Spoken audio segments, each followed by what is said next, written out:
The music. Back in 1919, one of the most despised figures in America passed away inside his lavish Fifth Avenue home. Henry Clay Frick had endured a failed assassination bid, countless threats on his life, and years of widespread outrage from the public. But more than 100 years on, crowds still flock weekly to tour that very residence, not to condemn, but to appreciate. The evolution of Henry Clay Frick's properties weaves a narrative far deeper than just one individual's designs. It uncovers the ways influence was constructed, showcased, and ultimately safeguarded during America's Gilded Age. Frick developed 3 key estates, each fulfilling a unique role. Each projected a bold declaration, and one evolved into an unintended legacy, a present to the very public he had long kept at arm's length. Spanning a sturdy Richardsonian stronghold in Pittsburgh, a seaside retreat in Newport, and ultimately what experts hail as New York City's finest intact mansion, Frick's building heritage mirrors both the harshness and the refinement of his time.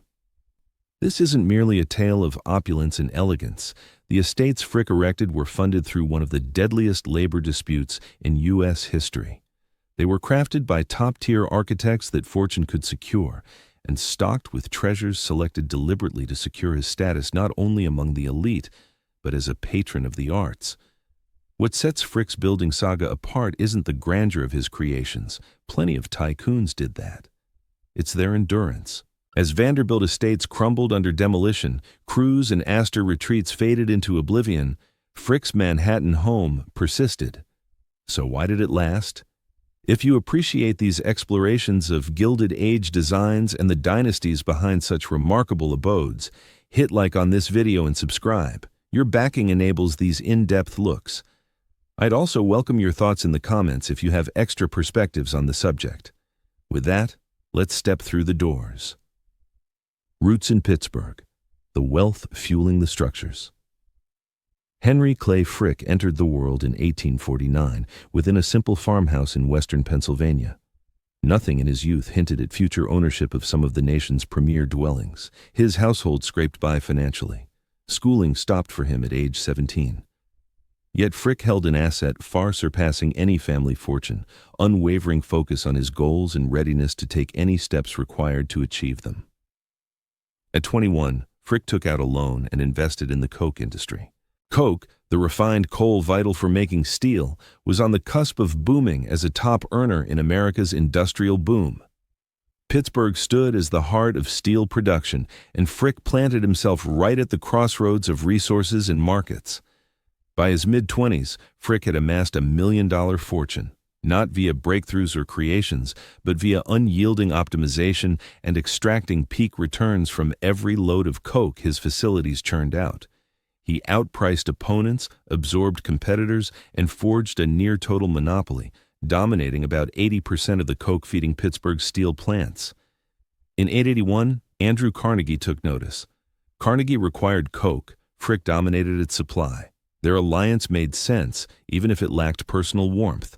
Carnegie acquired a major interest in Frick's coke ventures. Frick, meanwhile, joined Carnegie's steel realm as a partner and later rose to lead Carnegie Steel Company. This collaboration amplified both men's riches beyond solo potential. Carnegie brought the foresight and mastery of public image. Frick delivered the ruthless execution. While Carnegie penned treatises on the duties of affluence, Frick just gathered it. Where Carnegie pondered his enduring impact, Frick fixated on his profit edges. By 1890, Frick's yearly earnings topped $1 million, equivalent to over $30 million now. He was just 39. And he started contemplating the kinds of estates expected of someone in his financial and social sphere. The Gilded Age set firm expectations. Mere riches weren't enough. A figure like Frick needed homes that proclaimed his ascent to society's uppermost ranks. Beyond mere coziness, these were bold declarations in architecture that demanded attention. Frick examined the estates of fellow magnates. He observed their immense sizes, the stature of their designers, the expense of their furnishings. His approach was systematic. This went beyond aesthetics or ease. It was about manifesting dominance through enduring materials like stone and iron. In 1882, Frick wed Adelaide Howard Childs. She hailed from a respected Pittsburgh clan boasting the social cachet Frick himself missed. Their union was calculated, yet accounts suggest it grew truly fond. Adelaide grasped the circles Frick aimed to join. She recognized key architects, styles that signaled prestige, nuances distinguishing inherited wealth from the newly minted kind. As a team, they set about designing their initial grand home. Far from a humble spot for an up-and-coming entrepreneur, it aimed to compel Pittsburgh's elite to recognize. People began to regard Henry Clay Frick as far more than a fortunate coke producer who'd struck it rich. The site selection was as crucial as the structure itself. Frick selected Penn Avenue in Pittsburgh's upscale district. The parcel offered ample space for an imposing residence and landscaped grounds. That location aligned him with the city's long-standing elite. The implication rang out plainly. Frick hadn't simply amassed riches, he had truly ascended. He engaged the designers, endorsed the expenditures, and guaranteed that each element of the dwelling conveyed magnitude and longevity rather than mere coziness or refinement. Frick aimed to construct for generations, not mere years. The vast wealth supporting Frick's grand building projects stemmed from a sector that ground down laborers as relentlessly as it produced steel. His coke furnaces, which built his empire, ran non-stop in environments that claimed lives with alarming frequency. The steel factories purchasing his coke offered pay that left households teetering on the brink of destitution. Frick offered no regrets for this. He viewed it as the inevitable price of advancement. The resilient endured. The frail did not, and the resilient erected dwellings that would endure long after others faded from memory. By the early 1890s, Frick's fortune had swelled to the point where his sights extended past Pittsburgh. The city had forged his prosperity, yet it couldn't provide the societal acceptance he yearned for more deeply. To achieve that, he would erect estates in Newport and, ultimately, New York. But initially, there was the Pittsburgh estate, the bedrock that positioned Frick as someone attuned to design principles, committed to durability, and unwilling to be pegged as just another tycoon flush with cash but short on sophistication. The Homestead Strike. Why fortresses became essential. Music. In 1892, Henry Clay Frick reached a choice that would shape his public image and his lifelong strategy for home design. As head of Carnegie Steel Company, Frick resolved to dismantle the union at the Homestead Steel Works near Pittsburgh. His chosen tactic was direct opposition. The outcome was bloodshed that stunned the country. The Amalgamated Association of Iron and Steel Workers ranked among America's strongest labor groups. Homestead's employees anticipated bargaining for a fresh agreement. Frick harbored other intentions. He refused to bargain. He intended to oust them. Frick erected a barrier encircling the Homestead facility, crowned with razor wire, flanked by corner guard posts and equipped with floodlights. Laborers dubbed it Fort Frick. The intent left no doubt. The operation would proceed regardless of their involvement. On July 6, 1892, Frick dispatched 300 Pinkerton agents via barges along the Monongahela River to seize the facility. The employees lay in wait. What ensued was a protracted clash. Firearms blazed from opposing sides. 10 individuals perished. Scores of others suffered injuries. The Pinkertons ultimately yielded, although Pennsylvania state troops showed up shortly after to uphold Frick's command. The labor action collapsed, the Union shattered, and Henry Clay Frick emerged as the most reviled figure in America's industrial landscape. Mere weeks afterward, a youthful radical named Alexander Berkman stormed into Frick's workspace. Berkman wielded a pistol and a honed metal tool. He fired at Frick twice and slashed him multiple times. Frick resisted fiercely, and with assistance from colleagues nearby, Berkman was overpowered.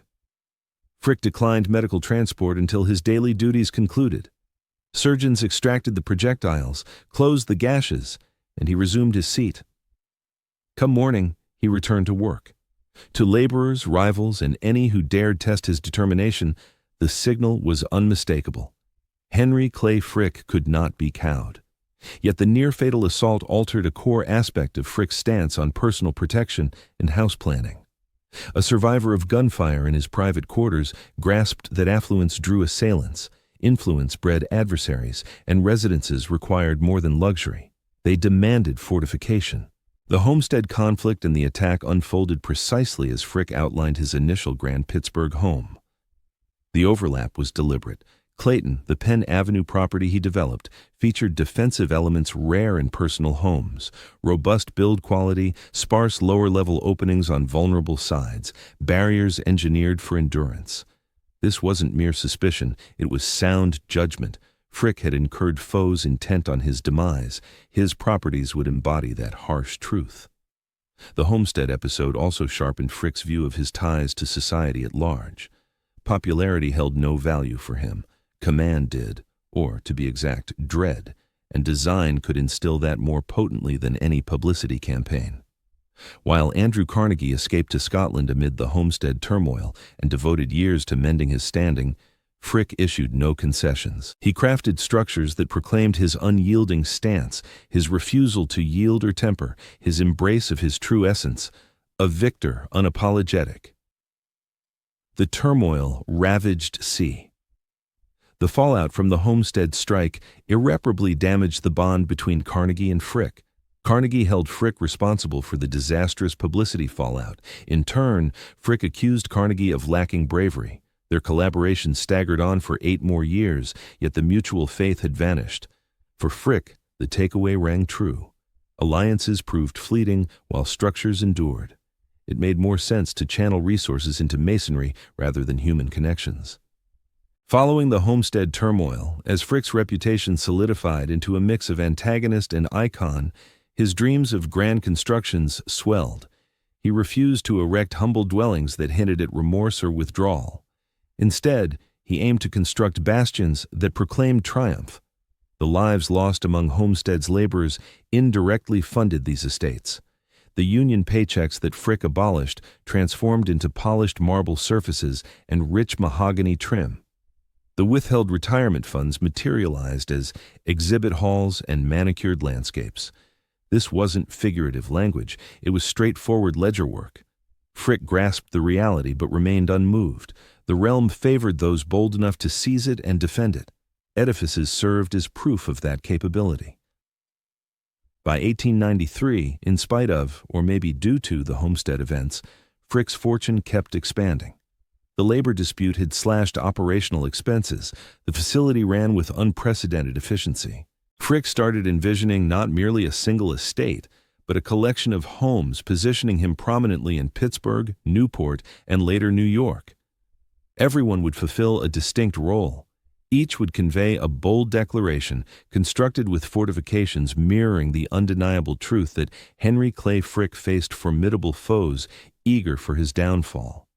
Such threats didn't deter him, they shaped his designs. Clayton, the Pittsburgh estate. In 1892, coinciding with the Homestead confrontation, Henry Clay Frick acquired a parcel at 5700 Penn Avenue in Pittsburgh's East End. The choice of spot was intentional. Penn Avenue housed the residences of the city's elite. The district embodied all that Frick desired: closeness to influence, separation from the factories, and a prestige-laden address signaling his ascent. The dwelling he commissioned there, dubbed Clayton, aimed to deliver a pointed signal to Pittsburgh's upper echelons. This wasn't the abode of a mere coal processor or ironworks overseer. It belonged to someone destined for lasting legacy. Frick engaged Frederick John Osterling, a local designer famed for Richardsonian Romanesque works. The approach suited Frick's goals ideally. Richardsonian Romanesque didn't murmur, it proclaimed, with robust stonework, curved portals, spires, and the fortress cathedral vibe adapted for private homes. Clayton emerged on Penn Avenue as an emblem of endurance. Its facade featured Indiana limestone and brick, eschewing painted timber that demanded upkeep or elements evoking transient riches. It used enduring rock to surpass the longevity of neighboring clans.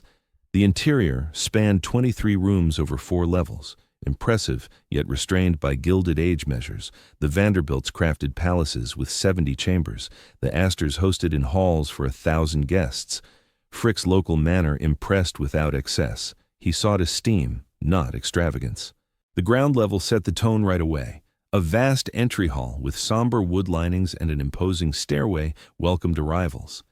The implication: opulence grounded in solidity. Adjacent lay the study, fitted with shelves implying intellectual depth, despite Frick's limited reading habits. The banquet space accommodated 24 diners, adequate for the networking duties Frick recognized as vital to his larger plans. Upstairs on the second level came private family areas, sleeping quarters for Henry and Adelaide, spaces for the offspring, plus a lounge where Adelaide oversaw domestic matters and tracked the growing roster of engagements central to Frick's aspirations. The third story held staff lodging and extra chambers. The uppermost floor, nestled in the turret, offered secluded quarters distant from kin and help alike. Frick claimed it as his sanctuary, ideal for dealings he wished to shield from even trusted confidants. Yet Clayton transcended mere measurements in stylistic flair. Its layout incorporated defensive elements attuned to Frick's post-homestead circumstances. Basement-level openings were narrower and elevated beyond the norm, subtle enough to evade casual scrutiny, but effective. The barriers stood unusually sturdy. The primary portal locked down swiftly. Such nuances escaped most guests' notice. Frick appreciated them. The surrounding estate encompassed almost 2 acres. He brought in garden specialists to craft elegant plots, strolling trails, and a conservatory that Adelaide cherished deeply. Beyond ornamentation, the conservatory yielded blooms throughout the seasons for the residents and gave Adelaide a domain under her full command. Adelaide's role in shaping Clayton proved profound. Though Frick viewed design as a proclamation, Adelaide regarded design as Adelaide focused on enhancing the home's livability, overseeing the interior layout, choosing the decor, and making sure Clayton transcended its role as a mere stronghold. This was meant to be their family dwelling. Their kids would be raised within its walls. The residents had to serve practical needs.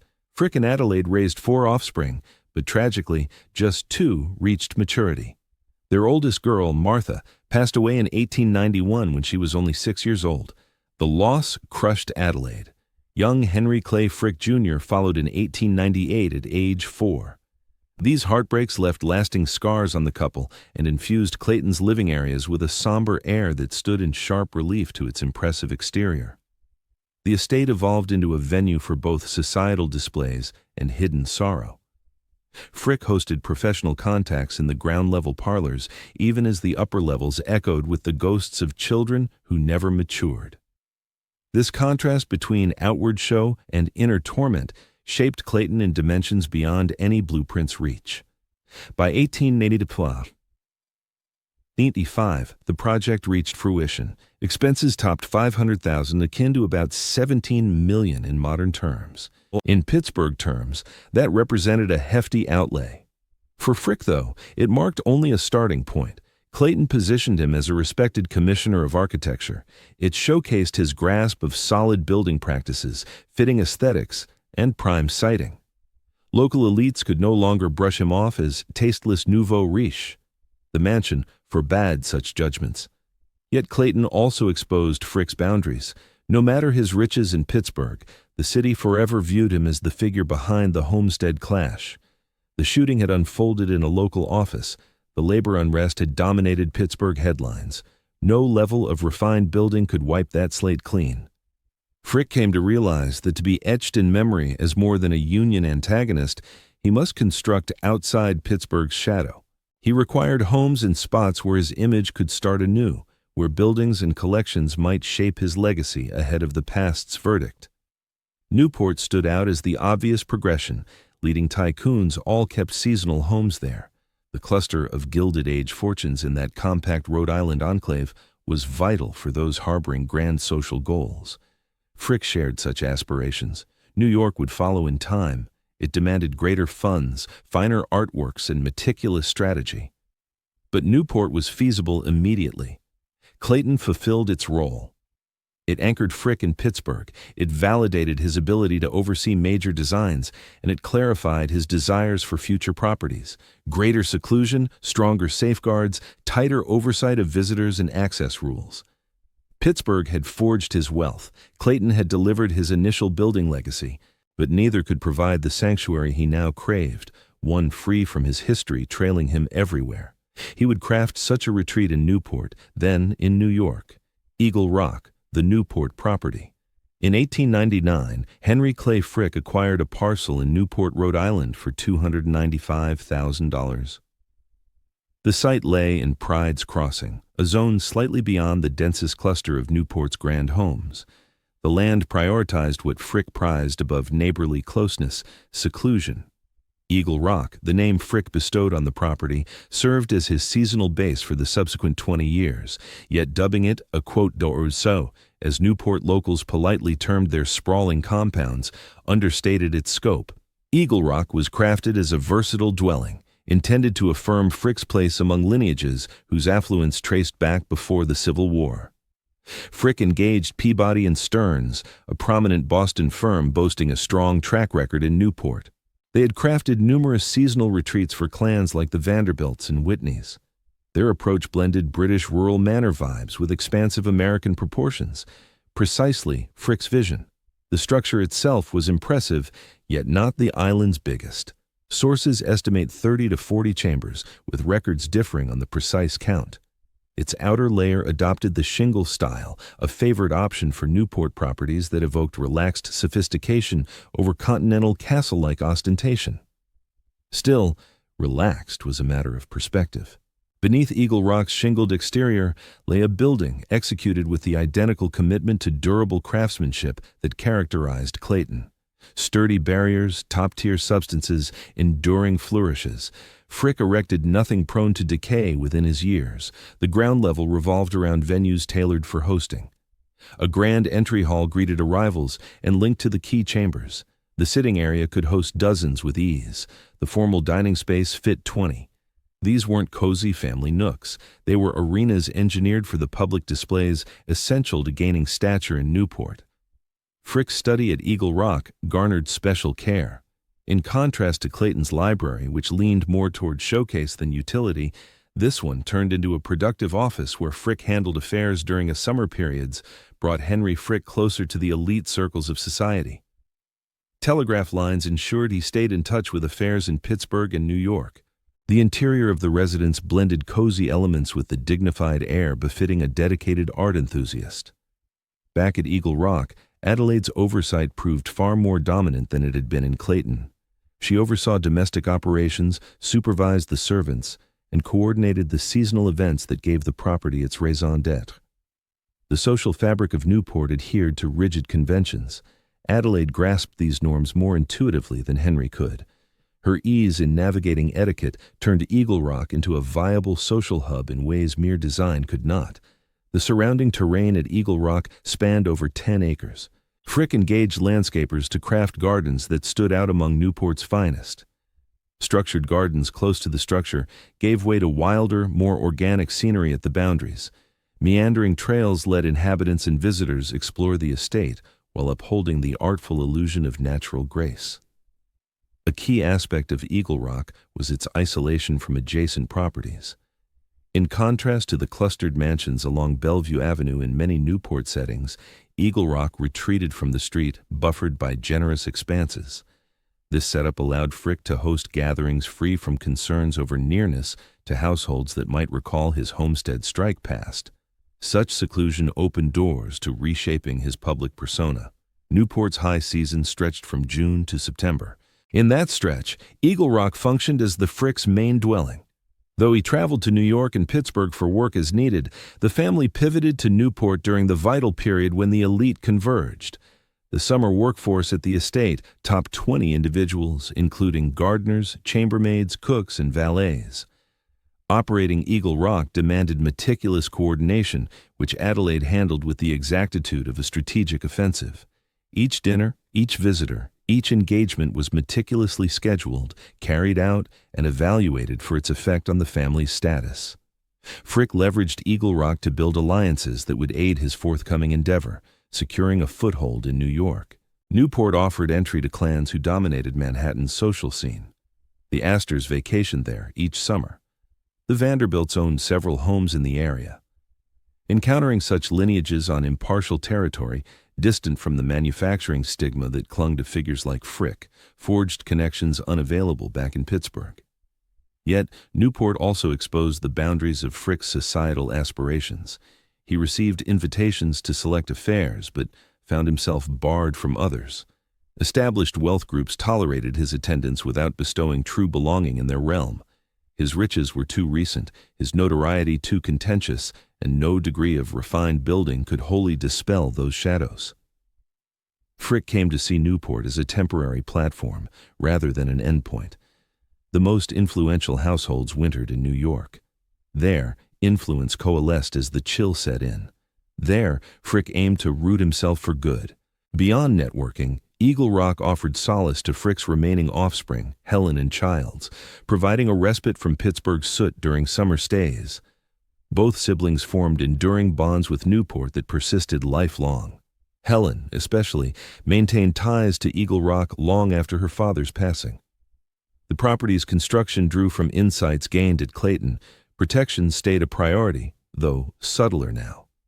The arrangement clearly divided entertaining areas from intimate ones, and the aesthetics stressed durability and excellence without the imposing, castle-like vibe of his Pittsburgh abode.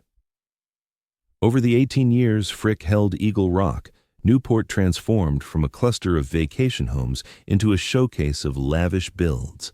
The Breakers, Marble House, Rosecliff, each fresh palace upped the ante.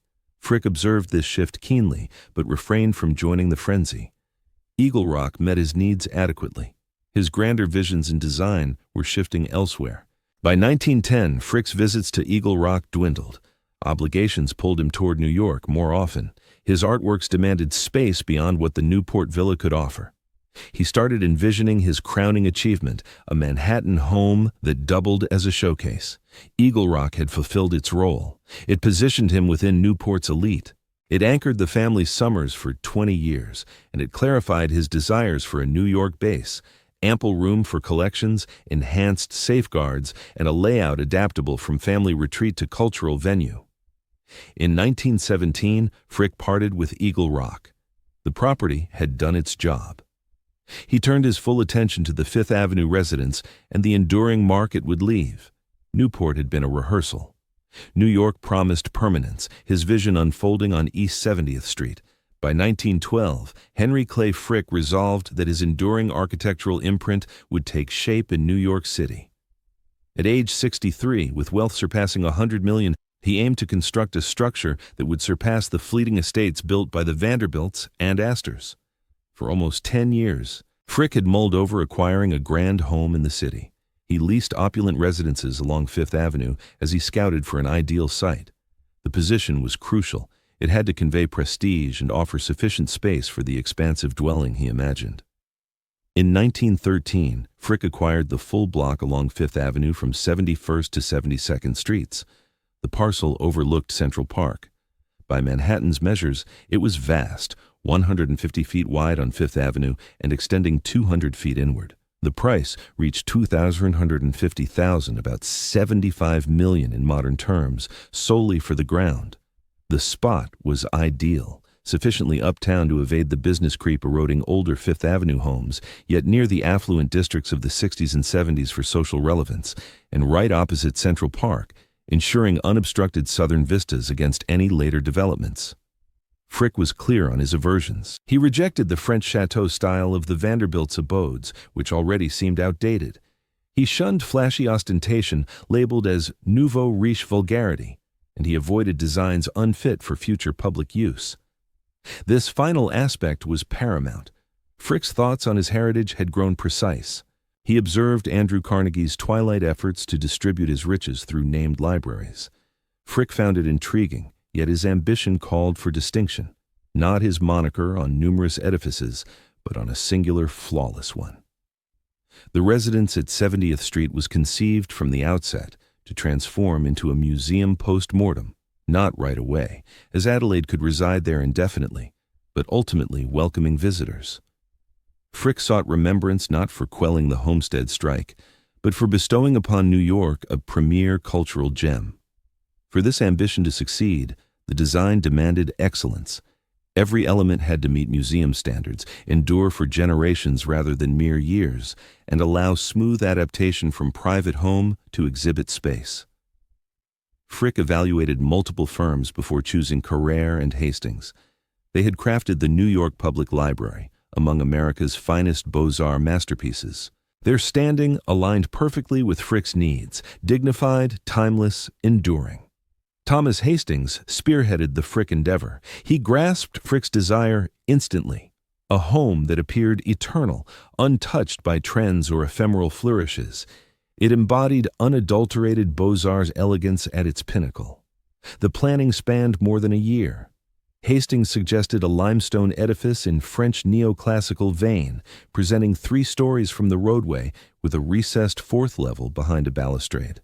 The dimensions were meticulously tuned to merge grandeur with domestic intimacy.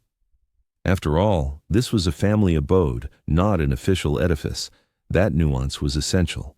Frick specified key inclusions: an art gallery suited to showcase his collection fittingly, a library serving as personal sanctuary and eventual communal study area, an internal garden court to infuse daylight into the core, and discreet yet advanced safeguards. The funds were boundless. Frick urged Hastings to prioritize flawless execution with expenses to trail. Projections indicated building costs over $5 million, akin to $150 million now. Frick greenlit it promptly. Yet erecting on Fifth Avenue in 1913 demanded beyond finances and blueprints. Frick had to maneuver through the city's intricate zoning rules, nearby residents' protests, and logistical hurdles in one of Manhattan's densest zones. The preparatory phase exposed administrative barriers that might derail typical ventures. Frick tackled them as he did union conflicts, with unyielding resolve and ample means to neutralize resistance. Dissent was compensated or overridden. Rules were adhered to or circumvented. No force would halt the precise realization of his blueprint. Adelaide offered input during preparations, though her sway was milder than at Clayton or Eagle Rock. This was Henry's undertaking, his dream, his bequest. She accepted it, channeling her efforts toward making the intimate areas comfortable. The reception halls could embody whatever splendor Henry desired. The private family areas, and by the end of 1913, the plans were complete. Hastings delivered blueprints that fully aligned with Frick's vision. The residence would embody classicism without austerity, grandeur without intimidation, and enduring quality surpassing all other opulent New York homes from the Gilded Age. Work was set to start in spring 1914, with Frick projecting a timeline of 2 to 3 years. Though eager, he prioritized excellence over haste. Perfection defined this project. It would encapsulate his essence long after the Homestead strike became a distant recollection. The estate at 1 East 70th Street would validate Frick's core belief on influence and endurance. Structures carried more weight than judgments. Design endured beyond public image. And with enough aesthetic brilliance, audiences might eventually overlook past resentments. Frick wagered his entire legacy on this principle. Erecting the Fifth Avenue residence architectural declaration. Site preparation for Frick's Fifth Avenue home commenced in April 1914. The moment held deeper meaning. Europe would soon erupt into World War I. The Gilded Age was drawing to a close, unnoticed by most at the time. Frick crafted one of the final lavish private estates in a period that would later decry them as symbols of extravagance over merit. Thomas Hastings shaped the facade in pure French neoclassical style. Indiana limestone, identical to that used on Clayton, sheathed the front.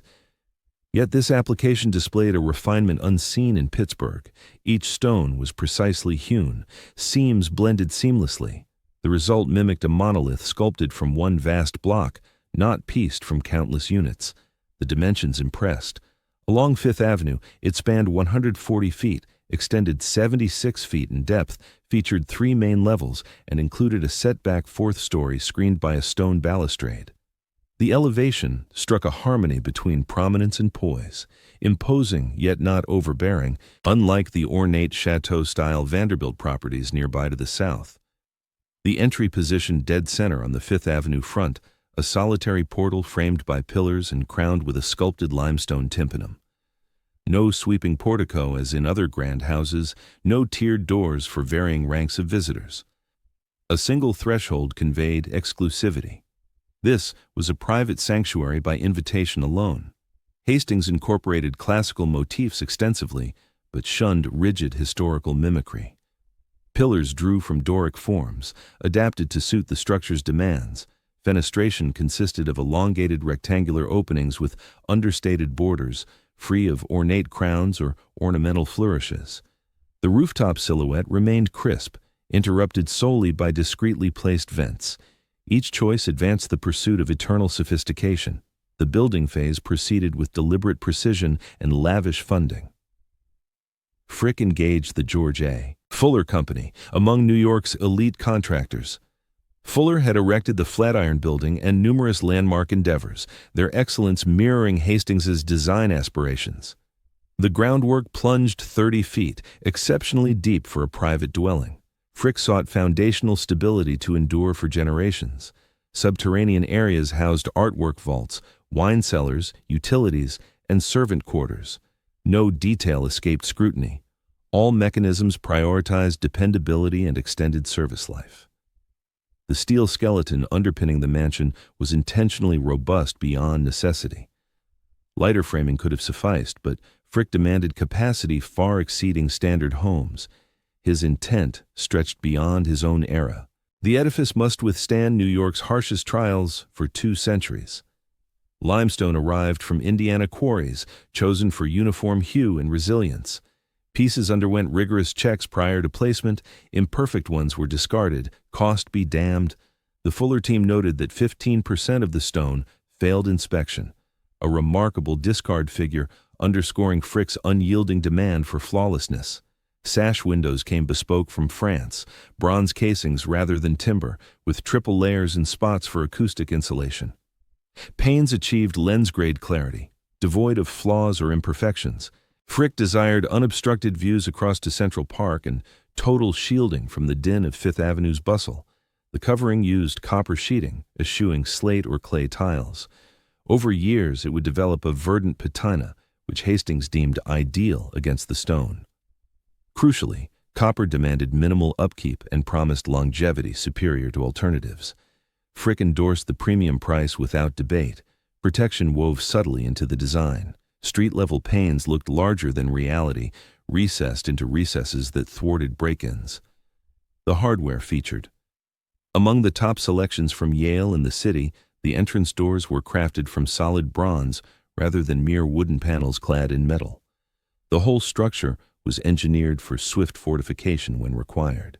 Hastings focused intently on the facade's dimensions. Classical design relies on precise mathematical balances among its components. The column heights, window intervals, and entryway breadth. Each dimension was meticulously figured to foster equilibrium. Ornamentation did not adorn the front, instead, proportion shaped its form. Such minimalism set Frick's residence apart from the Vanderbilt estates that had long overshadowed Fifth Avenue. Those Vanderbilt properties dazzled with extravagance, sculpted limestone, intricate metalwork, and opulent French chateau motifs piled on until the structures resembled ornate decorative cases. Stunning, yet cluttered.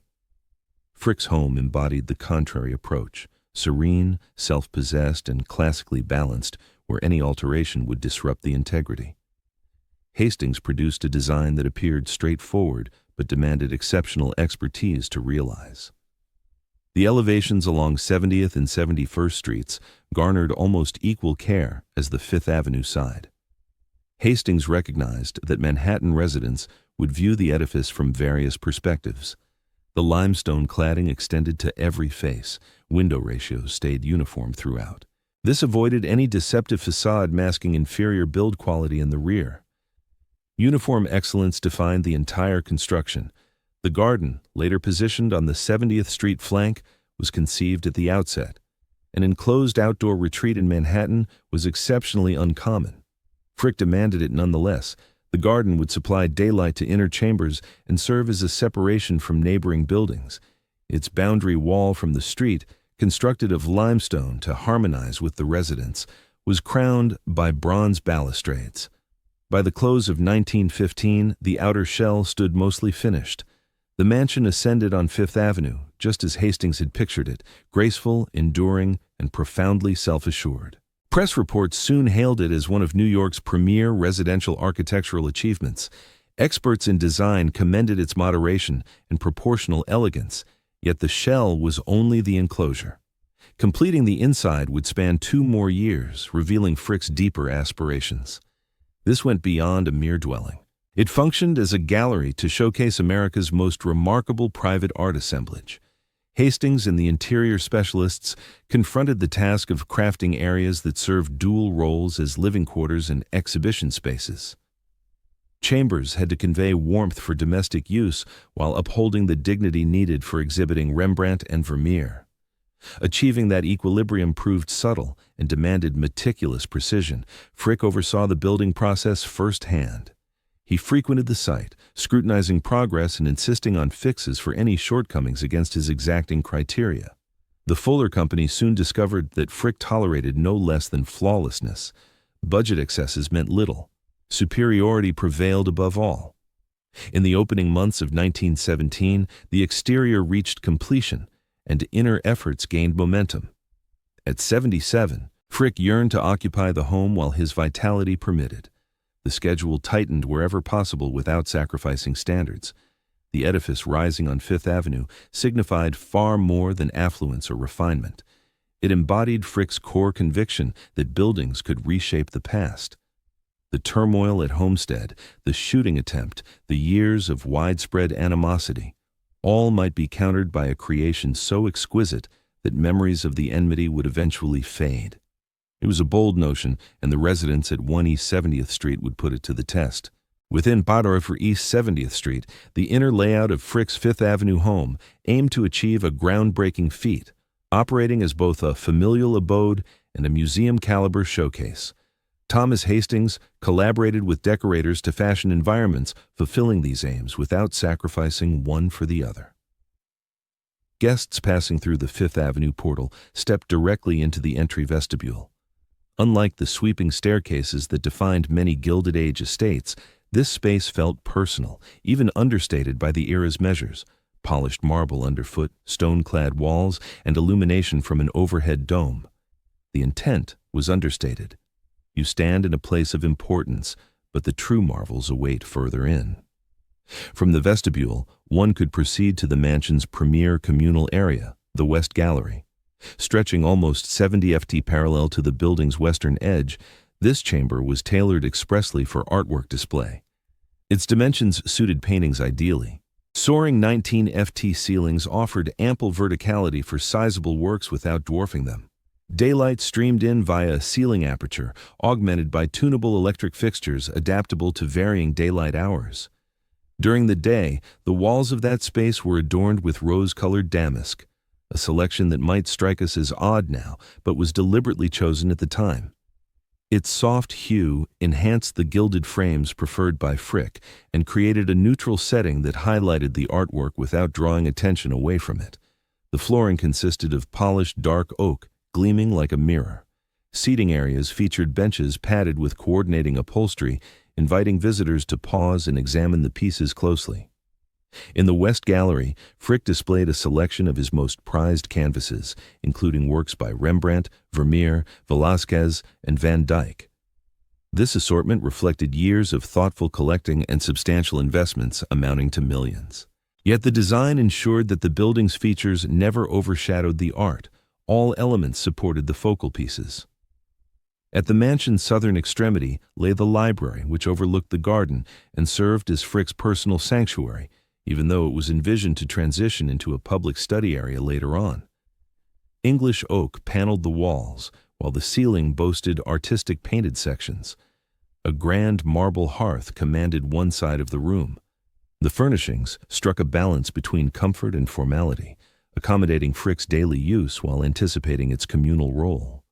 Overlooking the garden enclosure, the library's windows flooded the potentially shadowy interior with abundant daylight. This exemplified Hastings's brilliance in treating the garden not merely as an external feature, but as a strategic source of illumination for various interiors across the residence. Positioned at the core of the ground level, the living hall functioned as the mansion's communal hub. Here, Frick hosted pre-dinner gatherings for company, Adelaide welcomed callers during her scheduled receptions, and the household convened for shared moments instead of retreating to individual suites. Blending Renaissance-era pieces, traditional architectural motifs, and thoughtfully chosen artworks, the hall conveyed a sense of grandeur without excess. At one extremity stood an imposing organ, Though Frick lacked musical inclinations, such instruments were de rigueur in grand homes of the period.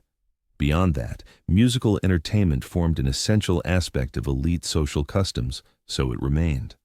The dining area accommodated up to 14 guests in comfort, with provisions to extend to 20 for grander occasions.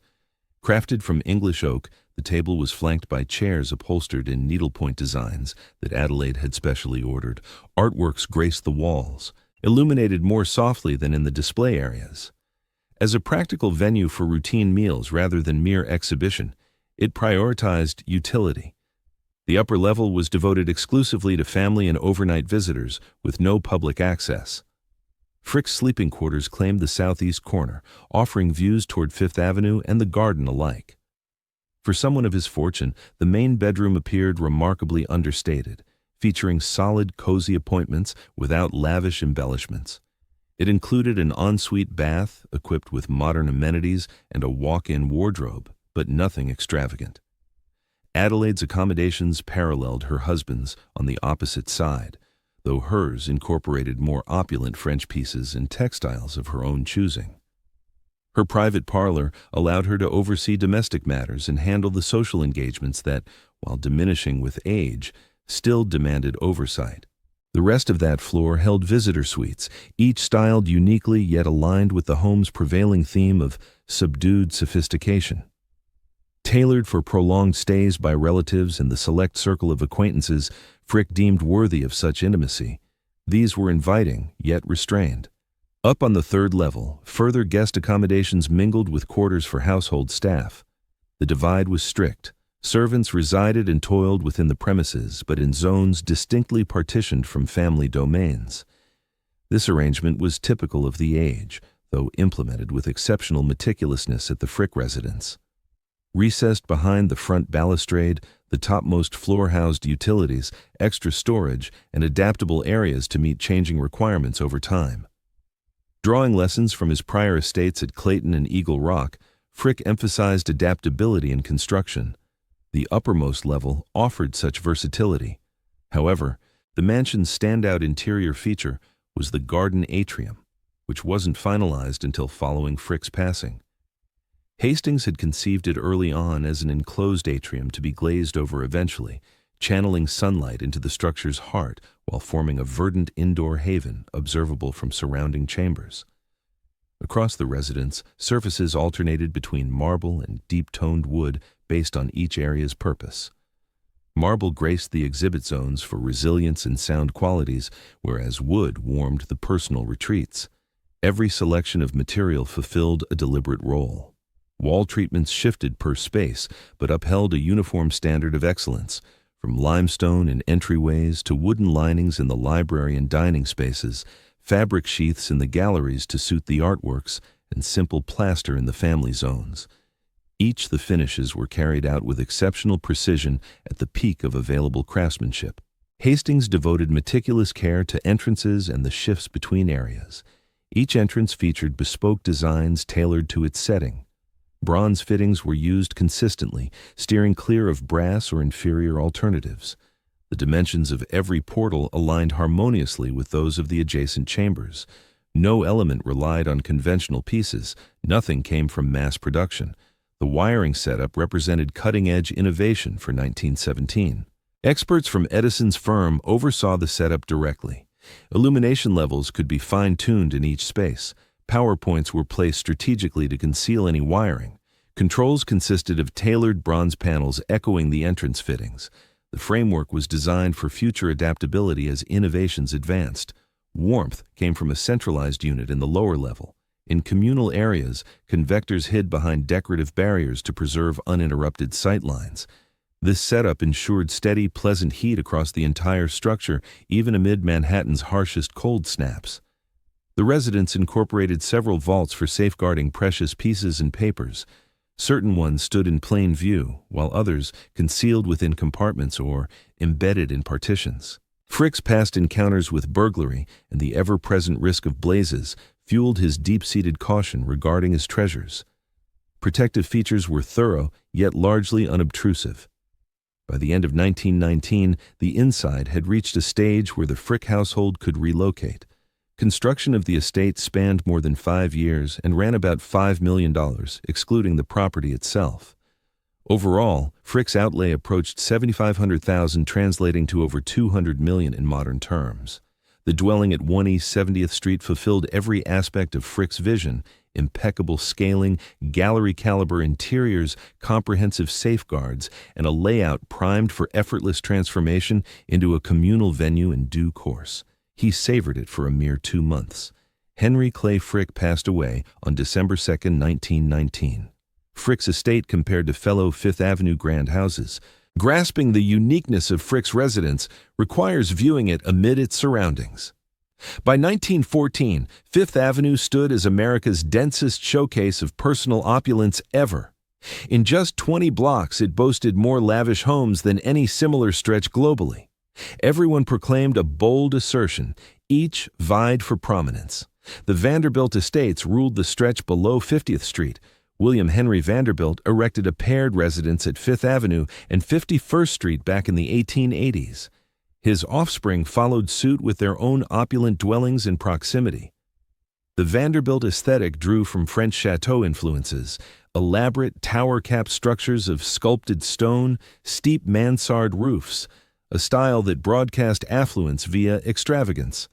Cornelius Vanderbilt II's abode at Fifth Avenue and 57th Street ranked as New York City's biggest individual home ever constructed. Spanning over 100 chambers and occupying a whole urban block, it came from George B. Post's designs with furnishings by top-tier American artisans. The property dazzled but fell to demolition in 1927, only 4 decades post-completion. That teardown carried weight. The Vanderbilt properties proved overly vast, costly to upkeep, and flamboyantly showy amid evolving U.S. preferences. They embodied the Gilded Age excess that the 20th century largely dismissed in design. Frick recognized this trend ahead of many peers. The Astor estates clustered even lower, near 34th Street. As Frick commenced his project, the Astors had already seen their district yield to business expansion. Retail giants supplanted private homes. The Waldorf Astoria Hotel now filled the footprint of 2 erstwhile Astor sites. The takeaway rang obvious: venture too far southward, and trade would inevitably overtake. Andrew Carnegie raised his home at 91st Street and 5th Avenue, intentionally staking out a northern spot where plots cost less and business intrusion seemed improbable. The edifice was sizable, yet notably subdued against Gilded Age extravagance. In his later phase, Carnegie focused on distributing his wealth and sought a home mirroring charitable ideals over indulgence. Frick examined these precedents closely. He pinpointed strengths and shortcomings. Vanderbilt abodes overdid the ornamentation and wouldn't endure gracefully. Astor sites sat too centrally for longevity. Carnegie's retreat lay too remotely, detached from society's pulsing core. Frick selected 70th Street with intent, sufficiently northward to evade commercial tides, yet near enough to stay vibrant socially. Yet placement formed only part of the equation. Design approach held vast importance. The French chateau mode already appeared passé by 1914. Renaissance revival, favored in some homes, felt overly cluttered. Gothic revival struck as too whimsical for daily living. Frick and Hastings opted for neoclassical for its enduring appeal. Classical forms had endured for 2,000 years. They promised to persist for 200 more. The benchmark Frick valued most lay in J.P. Morgan's library at Madison Avenue and 36th Street. Morgan had crafted a distinct edifice to shelter his holdings, a classical structure. The structure was crafted by McKim, Mead, and White, earning widespread acclaim as among New York's most outstanding edifices. Frick sought a comparable design, yet one seamlessly woven into a private dwelling instead of standing apart.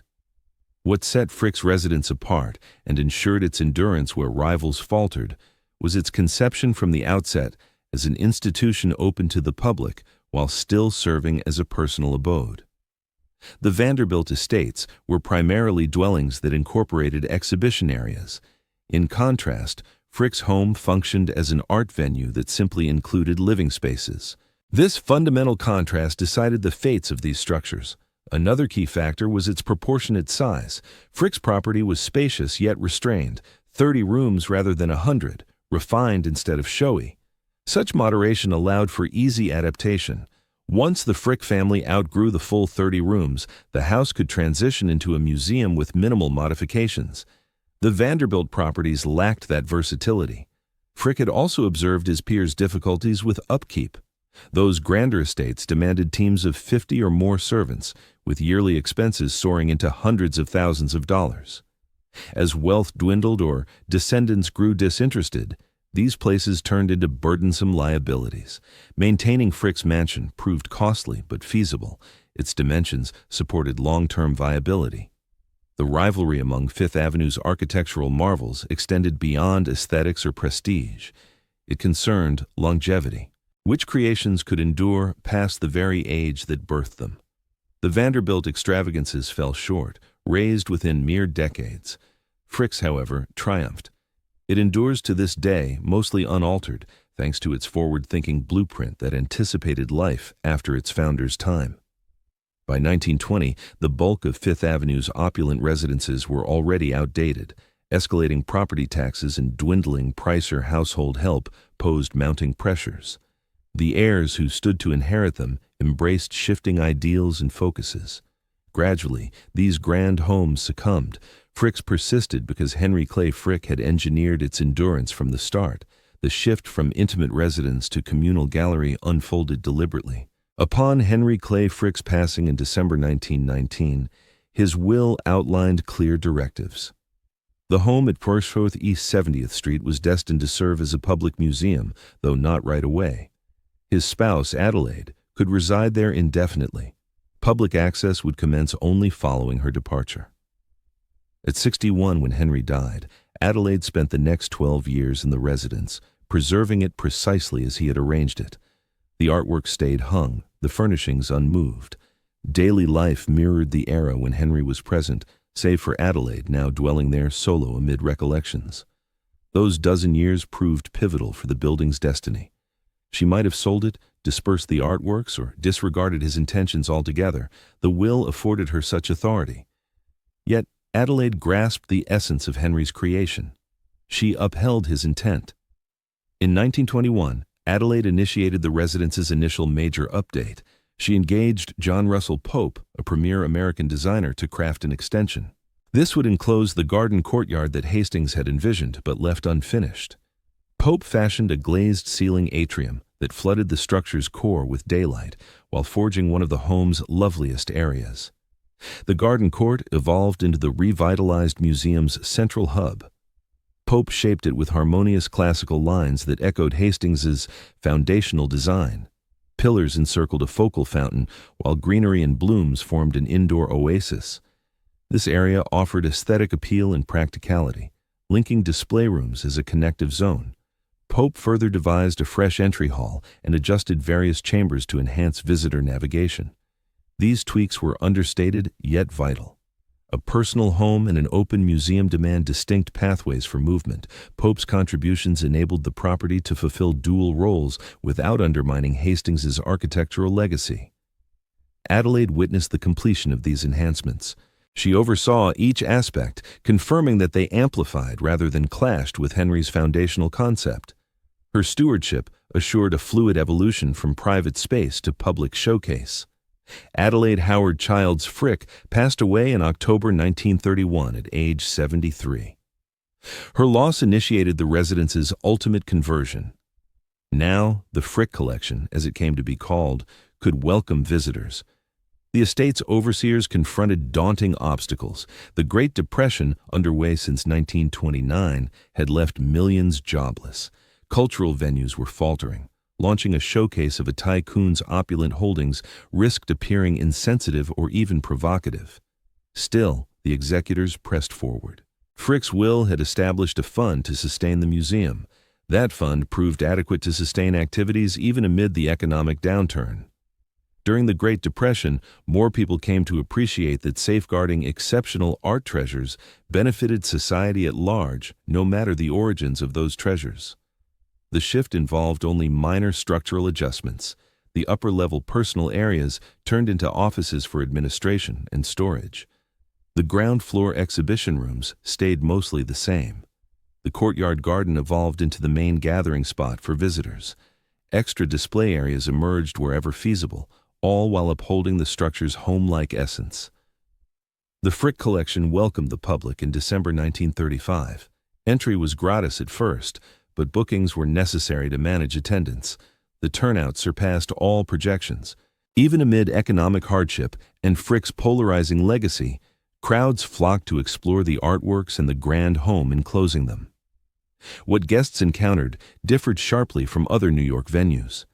The Metropolitan Museum of Art offered a comprehensive, daunting array of exhibits. The Museum of Modern Art, launched in 1929, pushed boundaries with its innovative edge. In contrast, the Frick collection felt personal and refined. One could take in the full assortment in just one outing. The home's cozy dimensions rendered masterpieces approachable, free from any sense of overwhelm. The Frick's triumph underscored a principle Henry Clay Frick had grasped intuitively. Setting plays a crucial role. Pieces that might fade into obscurity amid the Metropolitan's expansive halls sprang to life in the close confines of a private residence. The design amplified the artworks. The artworks validated the design. Combined, they forged an impact impossible in isolation.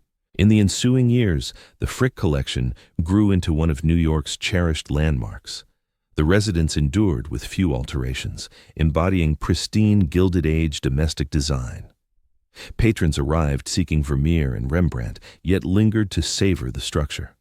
The blend of creations and surroundings defined the Frick's singular appeal. Further adaptations unfolded gradually. In 1977, the institution grew via an extension crafted by Harry Vandermark, John Barrington Bailey, and G. Frederick Meyer. This annex supplied additional exhibition rooms, an auditorium, and enhanced amenities for guests. The designers took pains to harmonize the fresh elements with the historic core, avoiding mere replication. Such growth mirrored the Frick's progression from family showcase to premier cultural hub. Yet the heart of the visit stayed rooted in the original dwelling, the chambers where Henry and Adelaide Frick had resided, the display spaces where Henry showcased his treasures, the garden courtyard where they strolled. The domestic vibe proved its strongest draw. Helen Clay Frick, daughter of Henry and Adelaide, stayed closely tied to the museum her entire life. She forwent living there after her mother's passing, but dropped by often and held firm views on its management. Her engagement bridged the family's ideals with the organization's growth. Converting the home to a civic gallery spanned 16 years, from Henry's demise to the debut. That period enabled thoughtful preparation and implementation. The outcome seemed predestined, as though the residence had been destined for this role all along, which it truly was. Henry Clay Frick had constructed 1 East 70th Street envisioning this fate. Choices on dimensions, finishes, and spatial balances fulfilled twin aims. The home had to serve as a livable space during his tenure and adapt seamlessly to gallery use thereafter. It excelled on both fronts, thanks to Frick's initial foresight. When the Frick collection debuted in 1935, nearly all the grand Fifth Avenue estates had vanished or faced the wrecking ball. The Vanderbilt estates tumbled sequentially. The Whitney residence transformed into housing units. The Astor properties had vanished long before. Solely the Frick home persisted unscathed, safeguarded by its creator's intent. The Frick stands today as a resilient relic. Stroll Fifth Avenue now, and amid the stretch from 60th to 80th Streets, once dotted with scores of opulent homes, the Frick endures. It hasn't morphed into luxury condos or yielded to skyscrapers. It operates precisely as Henry Clay Frick envisioned, a community gallery within a once private mansion. This endurance stands out starkly against the fate of peers. The William K. Vanderbilt estate at Fifth Avenue and 52nd Street fell in 1926. Cornelius Vanderbilt's second home at 57th Street followed in 1927.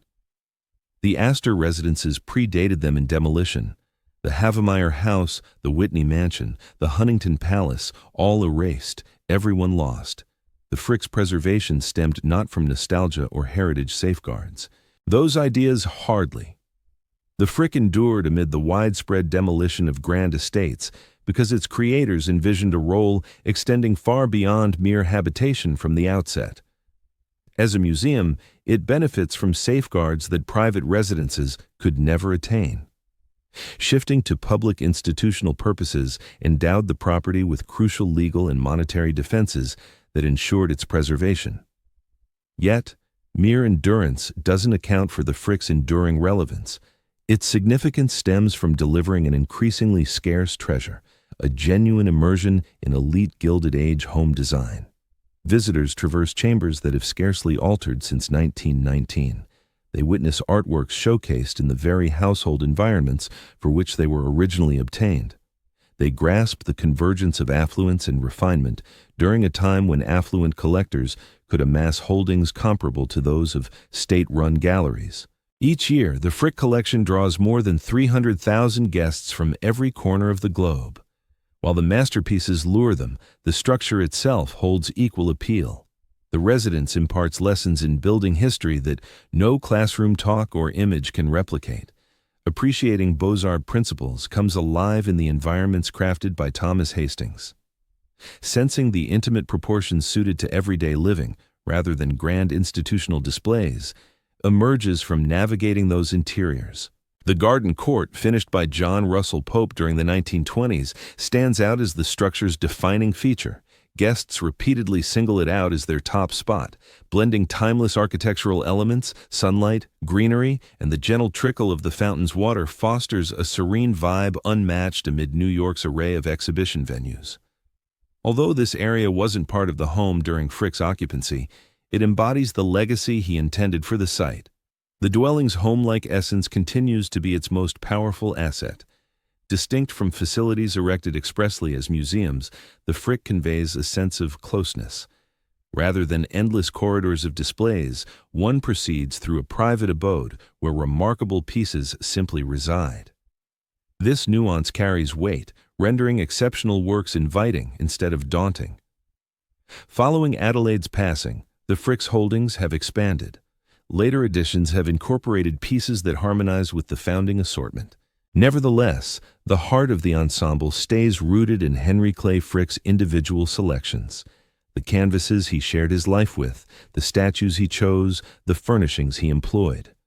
Such a personal imprint lends the assortment a unified quality unattainable in vast, all-encompassing institutions. In 2011, the Frick initiated plans for a significant enlargement crafted by Seldorf architects. The initiative would introduce additional exhibition areas, upgrade amenities for patrons, and tackle pressing maintenance issues. The proposal sparked debate.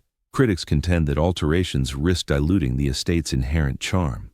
Proponents counter that organizations must adapt to thrive. This discussion highlights a core conflict in the Frick's essence. Does it function chiefly as a preserved dwelling incidentally housing art, or as an art venue incidentally set in a landmark residence? That resolution guides all choices regarding its trajectory. Safeguarding demands immobility. Advancement demands modification.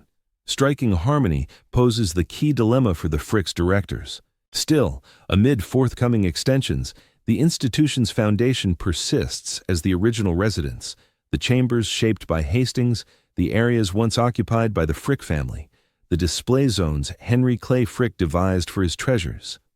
This bedrock proves irreplaceable and endures as the quintessential Frick encounter, no matter the surrounding enhancements. The site's positioning has validated Frick's foresight as shrewdly as he anticipated. The 70th Street area retains its residential flavor. The expanse of Central Park opposite Fifth Avenue keeps southern vistas unspoiled. Business incursions have stayed at bay. The surrounding milieu that rendered the spot ideal in 1913 sustains its excellence now. Real estate prices along Fifth Avenue have soared far past Frick's wildest projections. The parcel beneath the Frick alone commands a value in the hundreds of millions. The urge to capitalize on such worth must be immense. Nonetheless, the venue persists, shielded by its charitable framework, bolstered by Frick's legacy fund, upheld by the recognition that certain assets outweigh peak monetary yields. The Frick collection's yearly expenses now surpass $20 million. Revenue flows from the endowment Frick founded, augmented by entry charges, supporter dues, and contributions. Through prudent oversight, the fund has swelled considerably across the years. Frick's original allocation has underwritten the venue's fiscal security for more than a century. The workforce has shifted from a family retinue to a sophisticated curatorial enterprise encompassing specialists in curation, preservation, education, and protection. The Frick now engages over 100 staff members. A house once tailored for 4 relatives now sustains an entity aiding hundreds of thousands each year. Its adaptable layout has eased this shift without. The upgrades to the Frick mansion demanded only subtle alterations to its framework. Modern tech was woven in seamlessly to safeguard its historical essence. Environmental systems ensure consistent conditions for conserving the artworks. Protective measures secure the holdings. Illumination now aligns with contemporary gallery norms. These features play a vital role, yet remain concealed, tucked into areas that Hastings envisioned for evolving needs. The Frick holdings have evolved into the very legacy Henry Clay Frick foresaw but never witnessed. Evidence that structures can endure beyond personal fame. The turmoil at Homestead unfolded. The failed assassination attempt occurred. Years of widespread disdain followed. Yet now, as vast audiences embrace the Frick collection, mere fragments recall the Homestead labor dispute. The estate has reshaped Frick's narrative precisely as he intended. This shift from Robert Barron's private dwelling to cherished public venue uncovers insights into how America recalls its past. Society proves ready to detach artistic treasures and designs from the ruthless methods that funded them. We can cherish elegance even as we recognize the harsh origins of its wealth. The Frick collection thrives amid such ethical nuances, posing no simple resolutions, but inviting deep reflection. The residence at 70th Street endures as Henry Clay Frick conceived it. With harmonious classical lines, enduring aesthetics, gallery-caliber rooms, it has transcended the age of its origins and seems poised to survive many others. Interpreting this as triumph for Frick's ideals or simply the resilience of superior design is a matter of perspective. 3 estates chronicle Henry Clay Frick's bold pursuits in architecture. Clayton and Pittsburgh positioned him as a committed benefactor and demonstrated the possibilities of affluence in construction. Eagle Rock and Newport connected him to the elite shaping U.S. society and highlighted barriers to full inclusion. 1 East 70th Street in New York emerged as his crowning achievement, a home crafted to defy the sands of time. The edifices Frick sponsored transcended mere dwellings. They embodied declarations etched in masonry, declarations asserting that authority might evolve into refinement, that fortune could secure eternal legacy, that an individual scorned in life might gain kinder remembrance through creations of sufficient splendor. The success of those declarations hinges on one's priorities. The Frick collection ranks among the nation's premier cultural treasures. Countless visitors have encountered masterpieces in spaces there, gaining profound enrichment. That constitutes Frick's enduring contribution, and it holds real weight. Still, the property rose from funds drawn from laborers whose identities have faded from record. Its refined symmetries and exceptional holdings cannot obliterate that backdrop. They exist alongside it. The Frick collection serves as both a public boon and a testament to the disparities enabling such offerings. The Frick tale stands out not because he erected grand homes. Numerous Gilded Age tycoons did likewise. Its distinction lies in how his residence persisted while nearly every counterpart vanished. Frick grasped a truth overlooked by peers. Structures devoted to communal roles receive safeguards unavailable to personal abodes.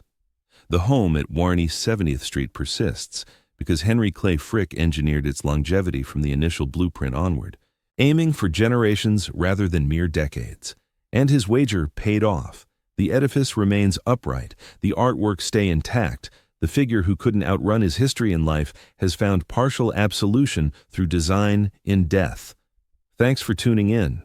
If this dive into the Frick estates proved insightful, hit subscribe and think about backing the channel. The narrative of their origins and the insights they offer into that period merits safeguarding, much like the mansion has been maintained for those to come.